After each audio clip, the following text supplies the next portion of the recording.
because they like listening to yours, or they like seeing yours.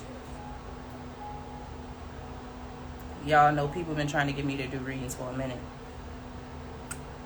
Now go to bed already. That's that old lady. The ancient. Yeah. I know you gonna say that's good because that's what you want me to do anyway. I'm trying, okay? Slowly but surely.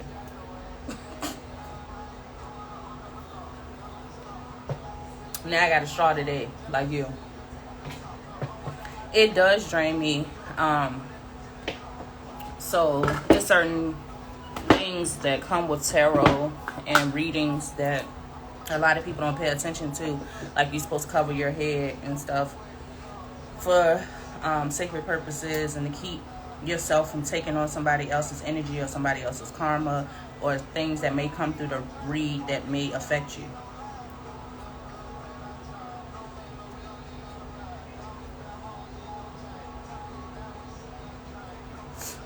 Yeah, of course. You already know.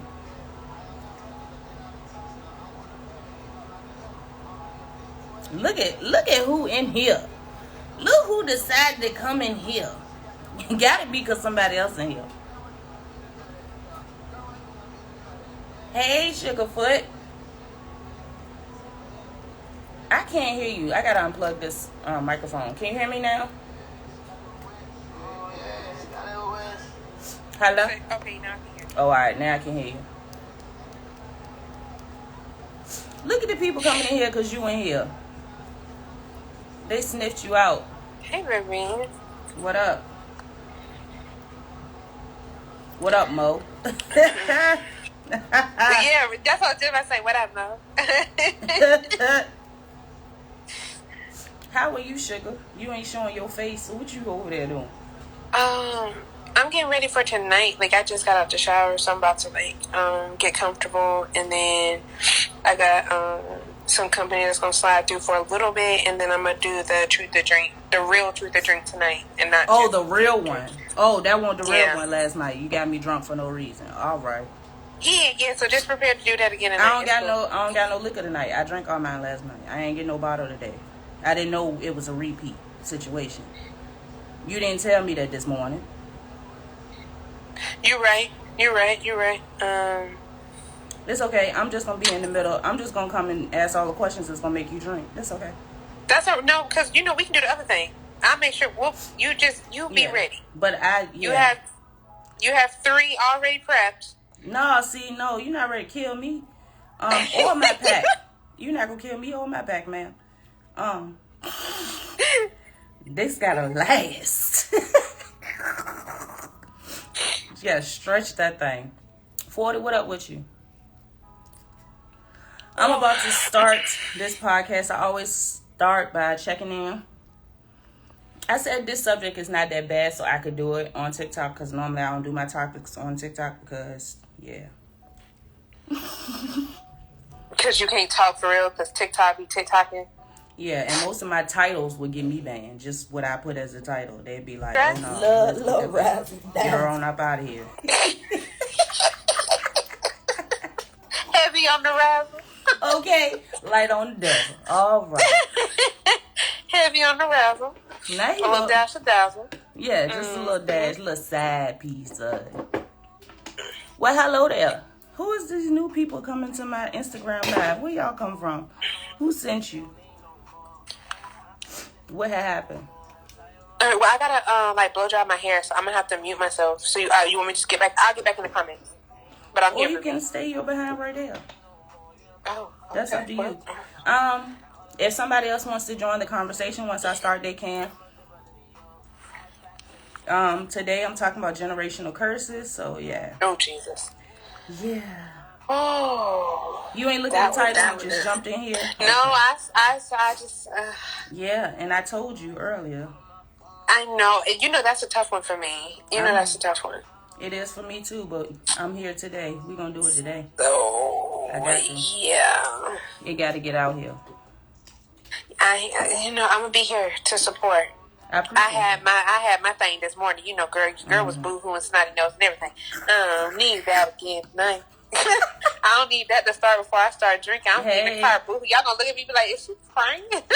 Listen, generational curses. Then my life really gonna get cut short. Because Pressure Dance will call me. Alright, so welcome. This is episode 22 of Pure Pressure Podcast. Today's episode is titled Breaking Generational Curses.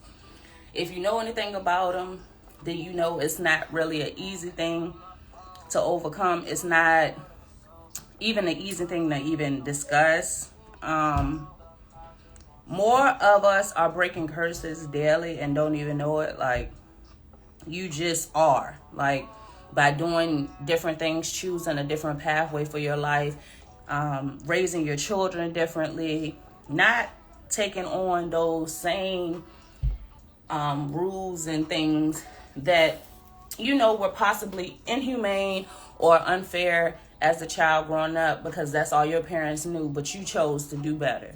That's, you know, an example of breaking the generational curse. A lot of people don't recognize what their generational curses are until later on in life, when they get into like romantic type relationships. For me, one of the main curses that I broke was the toxicity. I grew up in a household, like a lot of people, where my parents were fighting all the time. It was a lot of arguments.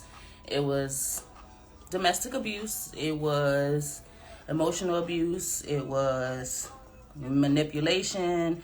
It was trauma. And later on in life, you know, when I decided to get married, or even before I decided to get married, just when I decided to have kids, it changed my outlook. It changed the way that I viewed relationships.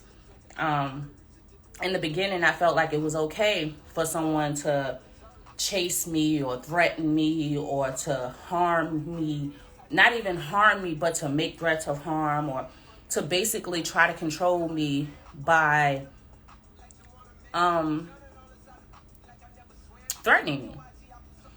Telling me what they would do to me if I didn't, you know, give them a response or do what they wanted me to do. Telling me that they'll kill me before anybody else had me. All types of stuff like that. And that's really toxic. It's not healthy. It's not okay. But when you grow up around it, you don't realize that you're carrying on those same traits. I watch myself be my mother in a lot of situations, and I watch myself be my father in a lot of situations. And I feel like by me recognizing when I did, even though some people may consider it late, because it did take for me to, you know, get married and go through a whole lot of other stuff that I possibly didn't have to go through if I would have recognized it sooner. But I chose to leave my marriage because I didn't want to carry on that curse. I didn't want to be in a relationship or a marriage or be trying to hold a family together based on toxic traits. Or the, you belong to me, if I can't have you, won't nobody else have you. The I don't necessarily want you, but I don't want nobody else to benefit from you, or what comes with you. All of that stuff is what I watched growing up. Whether they care to admit it or not, that's what it was. And I've had conversations with my mother, and you know what I'm saying, we kind of understand each other better now, because I was always the child that had questions. I was always, what if, why this, why? Even, you know, they say kids go through a phase of that. No, I've always been that way. Like, you're not just going to tell me something, oh, this is what it is, you're supposed to believe this, you're supposed to do this, you're supposed to act like this, look like this, whatever, and me not questioning it. I need to know. I need answers. Because why? How is that going to benefit me? So, me being that person, I ended up being that person in the relationships, too. If something doesn't seem right to me, you know, you can't tell me just because you're the person that I chose to be in a relationship with, or I'm married to you, that that's just supposed to be enough, that's sufficient. Nothing else has to be discussed. Nothing else has to be done. That's not how I operate at all. But I also recognize a lot of conversations when I was growing up, when you have mother-daughter conversations and they're trying to teach you about dating and stuff, they give you different tips. My mom was more so stressing the importance of me not being a pick-me. Which, if you know anything about the mother-daughter dynamic, the daughter's probably going to do the complete opposite of what the mother says. Unless they just have that tight bond. But if it's always been a conflict, if there's always been hostility, if if there's always been that type of dynamic, then it makes the daughter want to go her own way. So my mom was telling me to be one way as a woman and in relationship, but she was being the complete opposite of what she showed me. Of what she told me. She was showing me something different. So I followed what she showed me rather than what she said. And now I'm following what she said, and I get why she said it. So that also chimed in and helped me realize, okay, if this is the way that I want my daughters to look at relationships, if I want them to value themselves with or without a partner, if I want them to recognize that they don't really necessarily need somebody, you can want somebody all you want to, everybody wants, companionship and things like that. But that doesn't have to be an end-all, be-all. That doesn't have to complete who you are or determine who you are. That was something that I had to come to grips with, because my mother was telling me, "Oh, don't worry about what a man doing. Don't keep calling them. Don't be clingy. Don't be this. Don't be that." But my mother was also sending me to pick my father up from other women's houses. My mother was also allowing her and my father to fight, and not only just my father fighting her fighting my father. I remember times when my mom would give me her keys to hide under my pillow. It's because my dad was drunk and she didn't want him to take her car. Or when my mother and father broke each other's arms, fighting over me. So it's always been a lot of different things, a lot of different curses, a lot of different things that I've had to overcome and that I had to gain understanding of growing up, and understanding my mom was really just trying to keep her family together. She didn't want us to be like her parents had been, where she, didn't have the closest relationship with her father, didn't know her father like that, and she was adopted. Stuff like that. Like, she wanted me and she wanted, my brother to have that full family dynamic, no matter how it may look on the outside. Because if you know anything about old school families and old school black houses, it's what happens in this house stays in this house. That's something I heard way too often, and it triggers me now. It triggers me, and that's probably why I'm doing the podcast, because I feel the need to speak up. I feel like, I'm not going to keep on acting like things that happened to me didn't happen to me. I'm not going to keep silencing myself. I'm not going to make my kids feel like, we have to, keep it under wraps. And I understand the reasoning behind it. My mom didn't want other people in our business and things to be spread, but that could have possibly helped me out of a lot of situations. That could have possibly saved me from going through a lot of things that I went through as a child, and even growing up as an adolescent, based on the fact that I felt like I had to keep everything to myself. I had to speak when spoken to. Children are to be seen and not heard. False.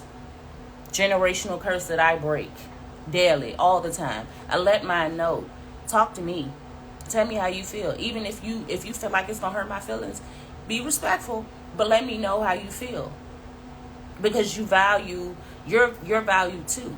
What you feel, what you going through, your thoughts, all of that matters. Kids need to know that. And I didn't know that coming up as a child. All that I knew that mattered was me getting good grades and cleaning up. Doing the stuff around the house that my mom didn't feel like doing because she worked all the time. Like, it just made me realize, like, it wasn't okay to just silence that. Like, it needs to be dealt with. Those curses need to be broken. Those are things that we really need to address. I was watching the Red Table Talk, and I know a lot of people feel some type of way about Jada, but some of her topics be on point. And she did a segment about how mothers can damage their daughters. And literally sat there and talked about how she possibly had damaged Willow and the curses she had to break and the things she wanted to change as far as their dynamic and their relationship that she didn't have with her mom, and watching her mom basically be a better grandmother to her kids than she was a mother to her. And I watched that. I watched my mother do things for my kids and with my kids that we begged for. That was always a problem, and now it's no issue. It's okay. I don't ever want my kids to feel like anyone comes before them, whether it be my grandkids, if they have kids. I'm not just going to shun my kids or just shut them out, or you had kids, so everything that will normally go to you goes to them now. That's what I had to go through. I don't want to be that. And not necessarily saying that there's anything wrong if that's how you choose to parent. I just don't. I know how it made me feel. I know, how it makes me feel, because I'm the only one of my mother's kids or children that has kids of her own. I get treated one way, my brothers get treated a different way. But it's always been that way. I've always felt like the other woman in my house. And that's a generational curse. I've always felt like my mom didn't like me. And she used to tell me, straight up. Like, I don't know why I named you after me. For y'all that don't know, I have the same exact name as my mom. She even changed her name so we wouldn't have the same exact name. She says it's for other reasons, but the way it was done leads me to believe other things. But, yeah, she's made it very clear that I'm nothing like her. She doesn't understand. Our birthdays are 5 days apart. We're the same sign. We have the same name.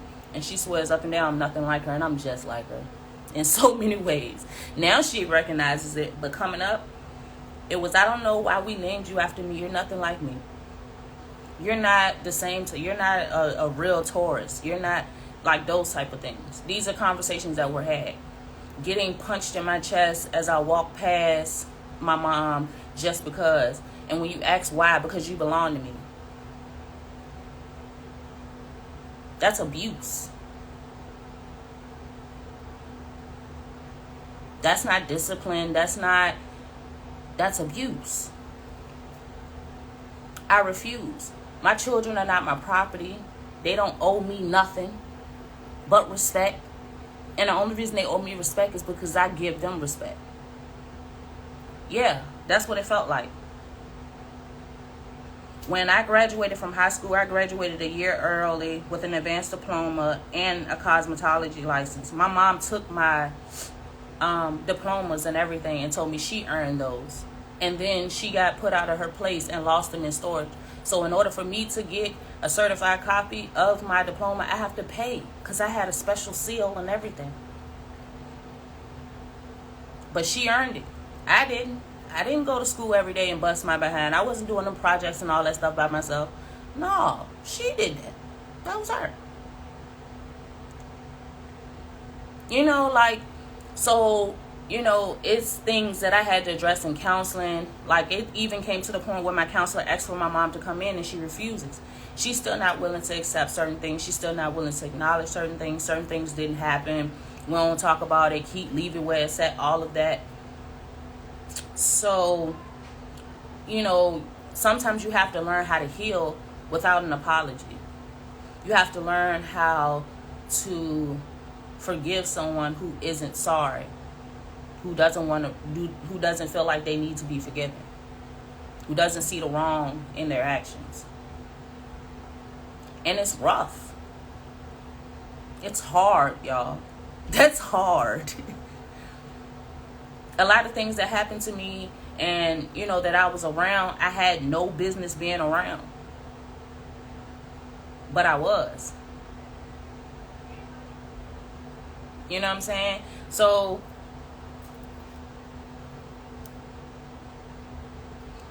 yeah, like, my dad passed away. My dad made some mistakes when when we were coming up as well. And it's a lot of trauma that I had to deal with from him. But my dad was man enough to apologize to me before he passed away. And some of the things my dad did to me were more traumatic than other people. They're more traumatic than some of the things my mom put me through. But because my mom won't acknowledge it, it hurts more. It cuts deeper. Hey, it really does.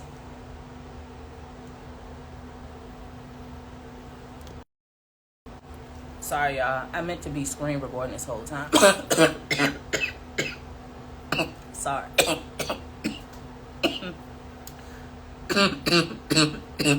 Ooh, child. No, but it's a lot that I won't even get into because there's no need. I've done the healing work.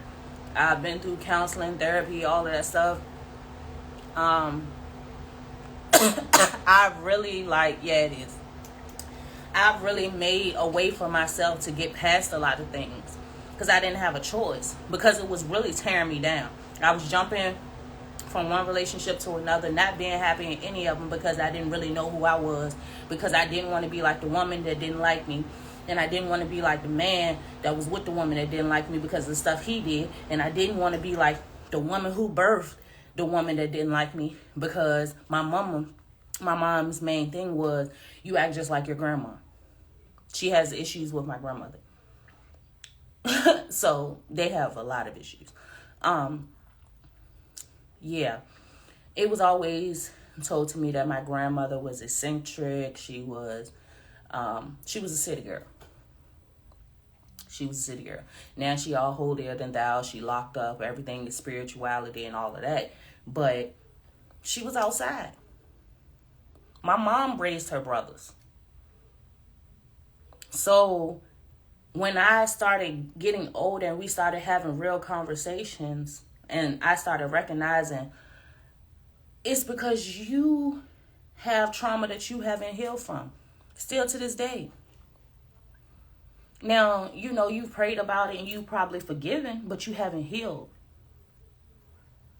Your wounds are still open, very much open. And I used to cry when I was younger because my mom, we would beg to go to my grandmother's house. Kids want to go to their nanny house. I want my nanny house. She would tell us, no, you don't need to go over there. You don't need to be around her. Because my grandmother was the grandmother that, I'm going to smoke with you before you go smoke with somebody else. So you'll know what it's supposed to look like, what it's supposed to smell like, what it's supposed to taste like, how you're supposed to feel from it, all of that stuff. She was more unconventional. And my mom was more, don't do that. She would smoke and light incense and tell us it was incense like we was dumb. You know what I'm saying? It was like the two different sides. My grandmother was more real with me and more open with me about what life was, what niggas was, what everything was. And my grandmother was more so, my mother was more so trying to create this facade of what everything was. But I found out, my dad dated a couple of people, close to my mom before he dated my mom. My dad was 12 years older than my mom. So how you trying to create this beautiful picture that's already cracked? It's already fake. It's already wrong. So it's, and that's not to judge anybody, because, it's a whole bunch of people out here that date people, that date friends, people, and all types of stuff. However, learning those type of things about your parent based on the truth later on in life, when you're growing up, if I told you who the people were, you would understand the problem.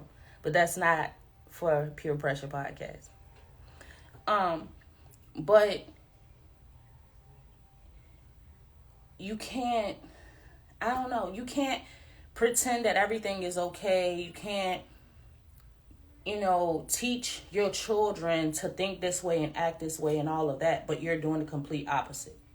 You can't, because then you're looked at as a hypocrite. You lose respect from your children. You lose the core of what they need to be attached to you, really.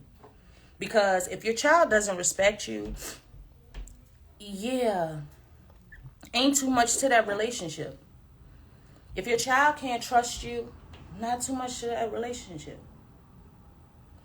And, we hear the stories about, the parents who put stuff in their kids' names and all that type of stuff. Not doing it. I've experienced that as well. I've had to get myself out of debt that I didn't have nothing to do with. And then when, you ask your parents about their attitude. Oh, because I took care. Okay, I didn't ask to be here.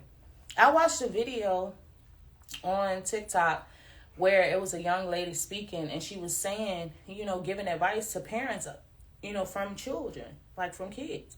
And she was talking about when you talk to your children about what you do for them, what you provide for them, you make them feel unwanted. You make them feel like they're a burden. You make them feel like you hate the fact that they're here.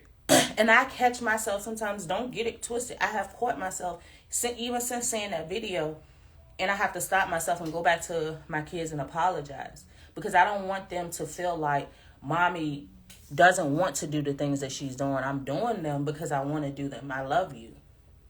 So I'm going to take care of you. I'm going to nurture you. I'm going to make sure you have what you have. I do it more so as in, these are the things. This is why mommy works so hard. This is why we don't have the time to do the things that you would like to do all the time, or why mommy may be tired. I do it more so in that way, but it's still not right because it's not their fault. But sometimes just telling a child no isn't enough. They need that extra why. And that's okay. And I didn't think that was okay when I was coming up. You better not ask no why. You better not tell your mom that's not true, Mom. Oh, I'm lying. You calling me a liar?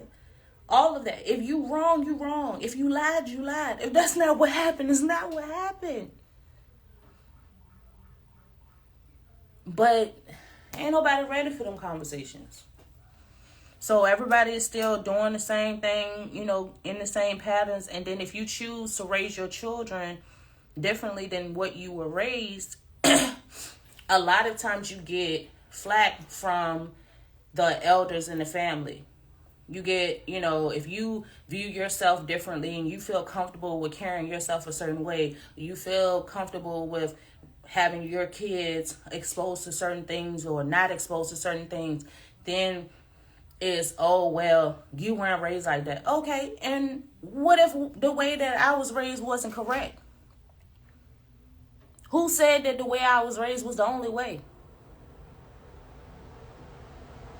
And then, a lot of times kids don't know how to express how things make them feel until they get older. Like, I pay attention to a lot of the things that I do now, say now, feel, all of that, mainly to tap into where it came from and why I'm that way. And most of it comes from my childhood. Me choosing to be single right now, instead of just jumping in another relationship just because it's, choosing to try to date the person that I actually want to date instead of who people say I should be dating, or, all of that stems from me realizing and recognizing the choices that I made before were attached to what everybody else wanted for me, or how I was raised, quote unquote. Because I'm supposed to be married. I'm not supposed to have multiple children's fathers. I'm not supposed to, you're not supposed to get divorced. You're not supposed to leave someone if you're not happy. You're just supposed to stick it out. Ain't gonna do it. Not I will be genuinely happy, even if I'm sitting on the porch with my dogs, because I don't like cats. I'm going to be happy, and that's fine. And whatever my happiness looks like for me is just that, my happiness. Ain't got nothing to do with nobody else. It doesn't have to fit nobody else. It doesn't have to make anybody else comfortable. None of that. Like my mom was visiting recently, and you know, she said something, and I was like, oh well, I'm at home in my house, so. And it's like she brought that up when we were on the phone yesterday, and it's like, yeah, I felt like that needed to be put in the air. Because the way you would run things in your household and some of the stuff that you would do, we don't do that here. And we not going to do that here. This is my safe space. I created this safe space for myself. Everything around me in this house, the way that I've laid it out, is for a reason. My art is all over this house for a reason. My art describes and talks about all the things that I've been through without saying it in words. They're positioned in different places for a reason. They get moved and relocated for a reason.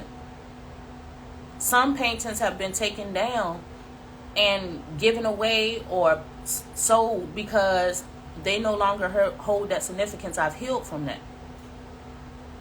Like when I tell y'all this TikTok stuff, this podcast, the paintings, doing the jewelry, all of that is a part of my healing. I mean it.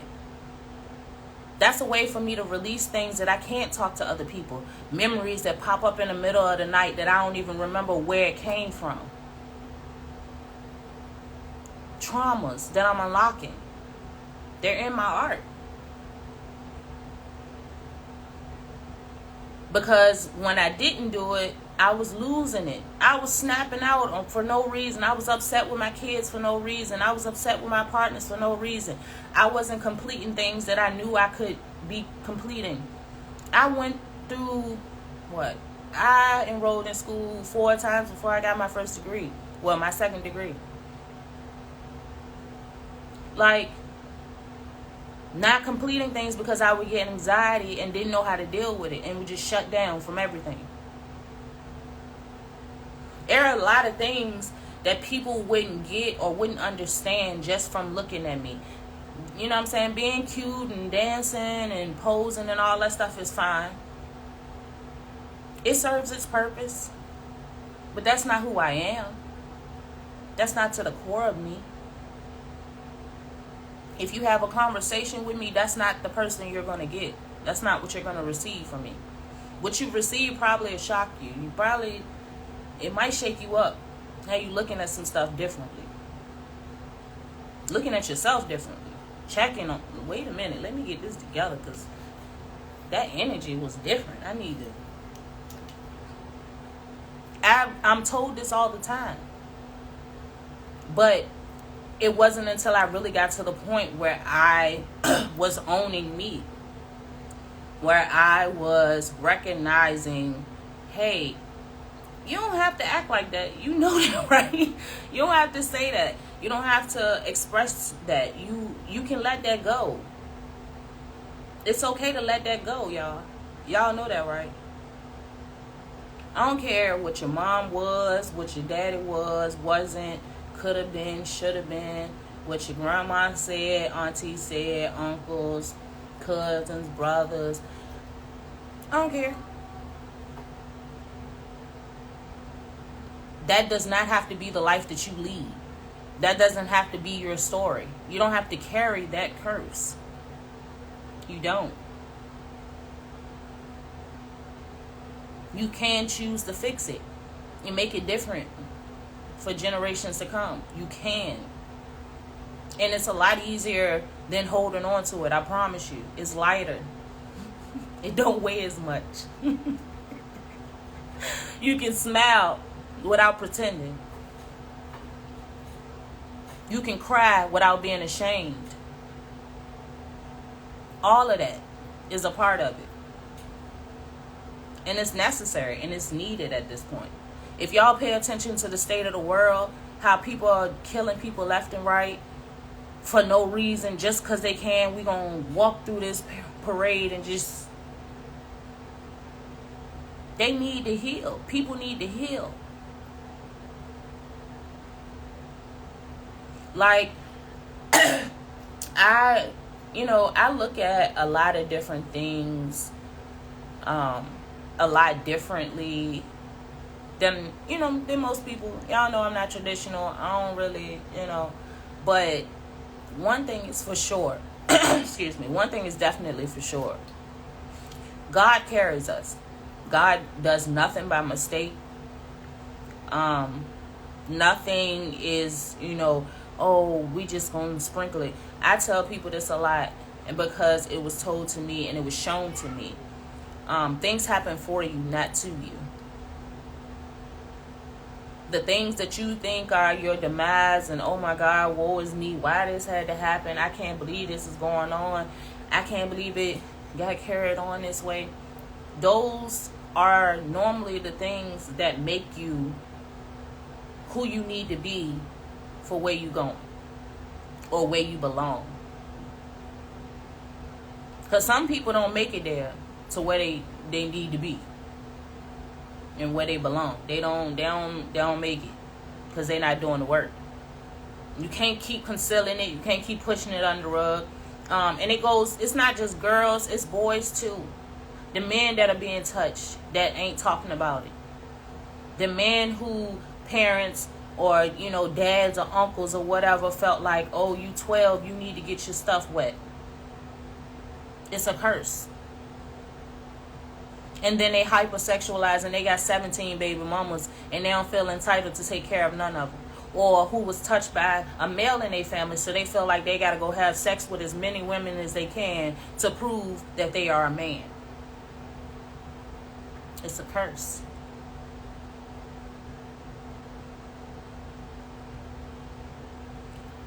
All I can tell you is to do your research, yo. For real. On yourself. On your family. Ask questions. Sit down and listen to the elders. As they get older, they reveal more. Quicker. Easier. I'm trying to tell you.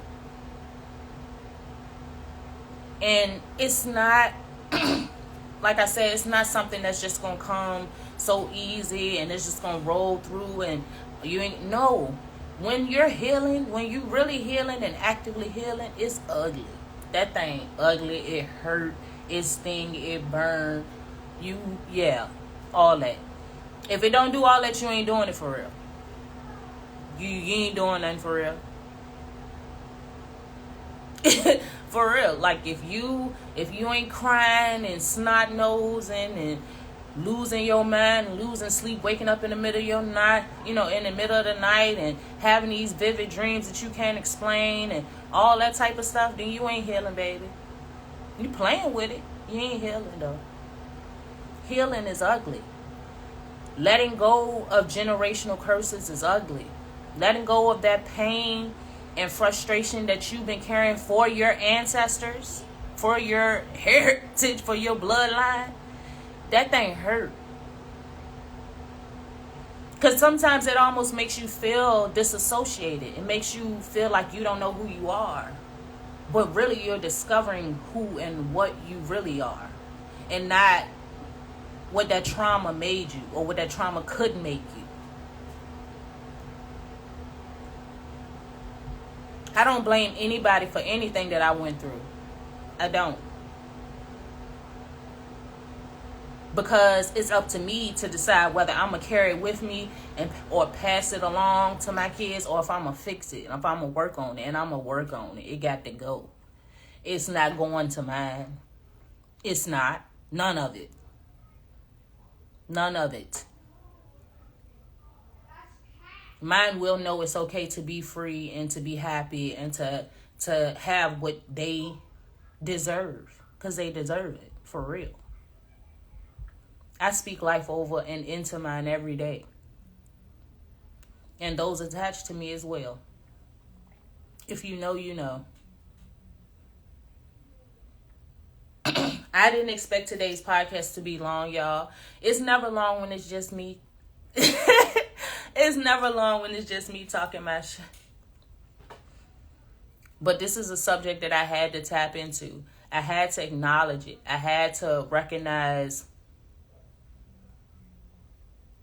really, like I had to not recognize. I had to reestablish with y'all what peer pressure is all about. Because I know we talk a lot of different subjects. We all across the board with it. Definitely do that. We gonna do that because it's all about it. All of it's a part of really tapping into who you are, what you are, where you came from, why you like what you like, why you don't like that. To really center and to get the conversation started, get your minds going, to make you think about who and what you really are. Like, it's something that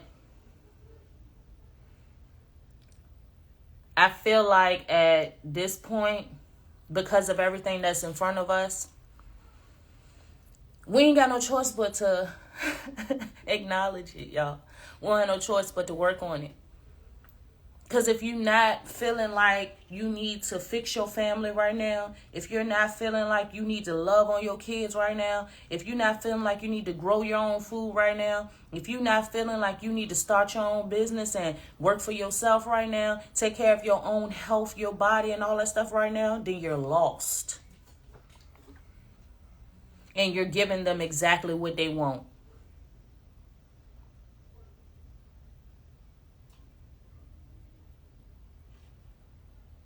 If you're not focused, if all of this stuff that's happening around you and in front of you, and all these diseases that just popped up from nowhere, and this, oh, we don't have no food thing that just popped up from nowhere, and this recession that just popped up from nowhere, if all of that didn't make you want to really tap into you and fix you to make sure you're the best you can be, to prepare to fight for whatever we gotta fight for, you're lost. And ain't nothing watching peer pressure gonna do for you in that case. Nothing at all. I love y'all to life. I'm out of here. I'm tired. It's been a long day. I haven't had a migraine all day because this subject is crazy heavy on me. I boo-hooed yesterday, y'all. I boo-hooed like a baby out of nowhere. And it was because I was fixing myself something to eat, and I recognized, and that's why I made the post that I did on my Instagram, about me having an unhealthy relationship with food. Me having to force myself to eat and reminding myself to eat. Because when I was coming up, I was always told, you got a shape that people will die for. People will pay to get the body you got, which they are. Like I said on my post, they are. But this wasn't coming from, it was guys that made comments about, oh, I remember you used to look like this, and then, you know what I'm saying, you got the mom body a little bit now, whatever, all that type of stuff. But it came and it started in my house as a child. It started in my house as a child. Me being told what I look like and what I need to do. And I used to sit in my room. I would cook for everybody in the house and then go upstairs and do sit-ups and crunches. Because I refused to be fat. I refused not to be in shape. I had to look a certain way. I did all types of sports that included workouts for that reason.